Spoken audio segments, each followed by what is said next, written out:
Good morning children. स्मृति पढ़ा रही थी तो पढ़ा लिया था कि जैसे ही वो मक्खनपुर जाते समय प्रतिदिन वो लोग ढेरे डालते थे और लेखक सबसे आगे भागकर आ जाता था और टोपी के एक हाथ से पकड़कर दूसरे हाथ में ढेला फेंकता था। रोज की आदत हो गई थी।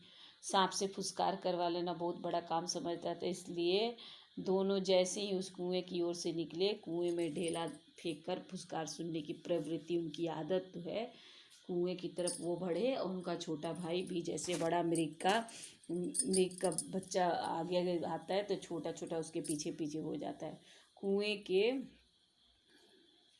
कुएं के किनारे से एक ढेला वो उठाए और उछल कर एक हाथ से टोपी उतारे और सांप पर ढेला गिरा दिए, पर मुझ पर तो बिजली सी गिर पड़ी। उनको लगा कि बिजली सी गिरी। सांप ने फुसकार मारी, सांप ने आवाज़ दिया या नहीं, ढेला उसे लगा या नहीं, यह बात अभी तक लेखक को स्मरण। उनको ये भी नहीं समझ में आया, क्योंकि वो जैसे टोपी उतारे चिट्ठी नीचे गिर गई, कुआं में चक्कर खाता हुआ गिर गया। तो उनको सांप को ढेला लगा कि नहीं, सांप ने फुसकार मारा कि नहीं, ये सब कुछ समझ में नहीं आया, क्योंकि उनका सारा ध्यान चिट्ठियों पर था। टोपी हाथ में लेते ही तीनों चिट्ठियाँ चक्कर काटते हुए कुएं में गिर रही थी। अकस्मात अचानक, जैसे क्या होता है, हिरन घास चरती हुई होती है और उसकी आत्मा को सिपाही जो है ना गोली से मार देता है, तो गोली जो है ना उसकी गोली हाथ होने पर निकल जाती है और वो तड़पता रह जाता है। उसी भांति उसी तरह वे चिट्ठियाँ क्या हुआ, वे चिट्ठियाँ जो है चक्कर काटती हुई कुएं में गिर गई और वे चिट्ठियाँ जो उनकी जान ही निकल गई। गिरते ही उनने चिट्ठी को पकड़ने के लिए झपट्टा मारा, ठीक वैसे ही झपट्टा मारा जैसे घायल शेरनी जो है ना किसी चीज़ को, शिकारी को पेड़ पर चढ़ते समय झपट्टा मारती है, लेकिन वो कुछ कर नहीं सकती है, क्योंकि शेर उसके हाथ से बाहर होता है, उसके पहुंच से बाहर होता है। उसके पकड़ने की घबराहट, चिट्ठी पकड़ने वो जा रहा था ज़बरदस्ती का, तो लगा कि वो कुएं में अंदर ही गिर जाएगा। कुएं पे पाट पर बैठे, कुआं का पाट मतलब जो घेर होता है, उस पर बैठे दोनों रो रहे थे। छोटा भाई जोर जोर से रो रहा था और बड़ा भाई कैसा था, चुपचाप आंखें डबडबा कर रो रहा था। पतीली में उफान, जैसे पानी गर्म करते हैं कोई बर्तन में, तो उफान जो आता है तो पतीली से पानी जो है ना ढकना उठ जाता है, पानी बाहर टपक जाता है।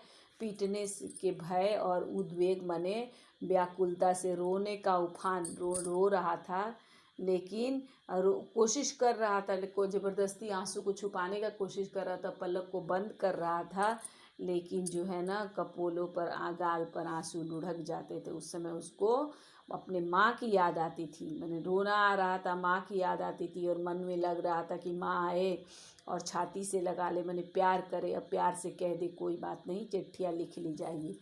तबीयत उसका मन करता था कुएं में बहुत सी मिट्टी डाल दे और घर जाकर कह दे कि चिट्ठी डाला है, पर उस समय ये भी मन कर रहा था कि कुआं में बहुत सारा मिट्टी डाल दे और जाके घर में कह दे कि हमने चिट्ठियाँ डाल दी है। लेकिन लेखक को उस समय झूठ बोलना आता नहीं था और सच बोलता, घर में जाके अगर सच बात बताता तो उसकी बहुत पिटाई होती। मार के ख्याल से शरीर ही नहीं मन भी, उनको पिटाई का सोचने के मन से शरीर, उनका मन भी कांप उठता था। सच बोलकर सच बोलते तो पिटाई खाते और झूठ बोलते तो जिम्मेदारी के बोझ से दबे रह रहे थे। इसी बीच वो सिसक रहे थे, रो रहे थे कि झूठ बोलूं कि सच बोलूं, उनको समझ में नहीं आ रहा था।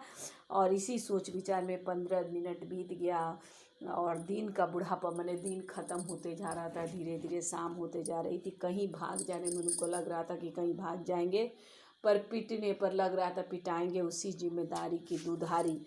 भय और कैसे पीटने, तलवार कलेजे पर फिर रही थी। डर लग रहा था कि पिटाएंगे, भाग जाएंगे तो कैसे जिम्मेदारी नहीं अपनी समझेंगे और जाएंगे तो पिटाई खाएंगे। दृढ़ संकल्प से, लेकिन उन्होंने सोच लिया था कि मैं किसी तरह चिट्ठियाँ निकालूंगा। दृढ़ निश्चय कर लिया। दुविधा की बेड़िया, मन में जो संशय सा शक था वो ख़त्म हो गया। उनकी दुविधा भी, उनके मन में भी जो दुविधा था कि मैं चिट्ठी निकालूंगा कि नहीं निकालूंगा, मन ही मन दृढ़ संकल्प ले लिए और क्या सोचे कि कुएं में घुसकर हम चिट्ठी निकालेंगे। बहुत ही मुश्किल, बहुत ही भयंकर निर्णय था। लेकिन जो आदमी सोचेगा कि जैसे हमारे फौजी हैं, बॉर्डर पे लड़ाई करते हैं, उनको मरने मारने की, उस सर पे कफन बांध के लड़ाई करते हैं, मरने मारने की चिंता नहीं रहती। वही लेखक बोल रहा है कि जो बुद्धि से या किसी काम को करने के लिए अगर मौत का मार्ग भी स्वीकार कर ले, तो मौत अगर कोई मिल जाए तो अकेला वो संसार से भिड़ने को तैयार हो जाएगा। और फल मतलब परिणाम, परिणाम जो है दूसरे की शक्ति पर, परिणाम की क्या चिंता। मैंने जो भी कोई भी संसार से अगर भिड़ने के लिए तैयार हो जाता है तो उसे फल की चिंता नहीं रहती है। और वो जो है ना, फल किसी दूसरी से, उस समय चिट्ठियाँ निकालने के लिए, मैंने उनको चिट्ठी निकालना था, ये सोच के वो विषधर मैंने सांप से लड़ने को तैयार हुए। सोचे कि अब क्या करूँगा, सांप से पासा फेंक दिया था। मैंने सोच लिए थे कि अंदर जाऊँगा या तो चिट्ठी लेके चला आऊँगा, या तो फिर जो है ना सांप आलिंगन या मौत का आलिंगन, मैंने मौत को स्वीकार कर लूँगा या सांप के बचकर दूसरा जन्मूंगा। इसकी कोई चिंता नहीं थी। पर उनको पहले से यही विश्वास था कि डंडे से पहले, डंडा से सांप को मार देंगे, तब फिर चिट्ठी को उठा लेंगे। इसी यही दृढ़ संकल्प करके, यही दृढ़ता के बल पर वो कुएं में घुसने का सोचे। मतलब उनको इतना उम्मीद था कि मैं अंदर जाऊंगा, सांप को मार दूंगा, चिट्ठियाँ उठा लूँगा। इसी विश्वास पर वो जो है ना कुएं में घुसने को, ठाने सांप से लड़ने के लिए, विषधर से भिड़ने को भी तैयार हो गए। छोटा भाई रोता था। उसके रोने का तात्पर्य था कि मेरी मौत नीचे, में छोटा भाई बहुत रो रहा था। रोने का मतलब यही था कि उसकी मौत जो है नीचे, मैंने बड़ा भाई नीचे जाएगा, उसको सांप काट लेगा, इसीलिए वो रो रहा था। वो बोलता नहीं था, लेकिन उसका रोने का मतलब यही था। क्योंकि सही बात है, वास्तव में मैंने सच्चे रूप से मौत, मैंने मृत्यु सजीव, मैंने लिविंग रूप से और नग्न रूप से मैंने उनका इंतज़ार कर कुएं में बैठ, उस नग्न मौत से मुठभेड़ के लिए मुझे भी, मैंने उस मौत से लड़ने के लिए लेखक को भी नंगा होना पड़ा। मैंने धोती उतार दिया। उसने धोती जो पहना था वो धोती उतार दिया। छोटे भाई ने धोती उतार दी। एक भाई जो है ना, दोनों भाई की दो धोती, एक चने वाली धोती, दो लोग कानों में बांधे। इस प्रकार 5 धोतियाँ हुई। 5 धोती ले लिए, रस्सी मिला लिए, जितना कुएं का गहराई था उस काफ़ी था। दूसरे धोती को लोग सबको एक दूसरे में बांध दिए। बांध के खूब खींच कर आजमा लिए थे कि गांठ जो है कड़ा है कि नहीं। अपनी ओर से कोई मुश्किल का काम नहीं रखा। धोती के एक सिरे में दूसरे सिरे पर डंडा बांध के कुएं में डाल दिया, और एक सिरा डंडा बांधा कुएं में डाल दिया, दूसरा सिरा को वो जो कुआं के बीच में जो पार्ट होता है, डेंग होता है जिस पे चरस प्रूट टिकता है, उसमें कुआं के बीच में एक लकड़ी होता है, उसमें जोर जोर से बांध लिया और चारों ओर चक्कर देकर छोटा भाई को दे दिया। छोटा भाई उस समय कितने साल का था? सिर्फ 8 साल का था। इसलिए धोती को डेंग से कड़ी करके, मैं छोटा भाई तो इतना छोटा था, संभाल नहीं सकता था, इसलिए धोती को डेंग से कड़ी करके बांध दिया। और अब उसे खूब मजबूती से, छोटा भाई को कह दिया कि खूब मजबूती से पकड़े रहना। और उसके बाद से धोती के सहारे कुएं में लेखक घुसने लगा। जब वो घुसने लगा तो छोटा भाई रोने लगा। बड़ा भाई जो लेखक था वो आश्वासन, दिलासा दिलाया, भरोसा दिलाया। क्यों दिलाया? बोला कि मैं कुएं में पहुंचूंगा, सांप को मार दूंगा, और मेरा विश्वास भी, वो बोला कि अरे मैं, रोने का बात नहीं है, मैं कुएं में पहुंच के सांप को मार दूंगा। और उसका विश्वास भी यही था, क्योंकि इससे पहले लेखक ने अनेक सांप को मारा था।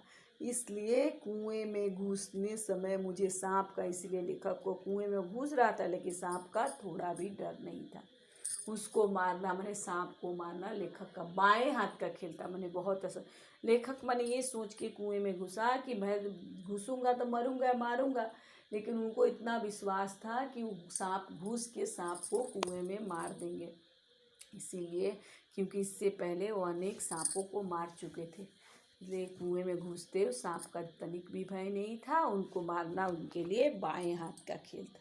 इस प्रकार लेखक जो है ना चिट्ठियों को निकालने के लिए कुएं में उतरने का निर्णय लिया, क्योंकि उसे विश्वास था कि वो सांप को मार देगा और चिट्ठी को निकाल के बाहर आ जाएगा। धन्यवाद बच्चों, आज बस यहीं तक। पढ़ाई कीजिए, खुश रहिए, सुरक्षित रहिए, घर में रहिए। इसके बाद वाला मैं पढ़ाऊँगी कल। Thank you.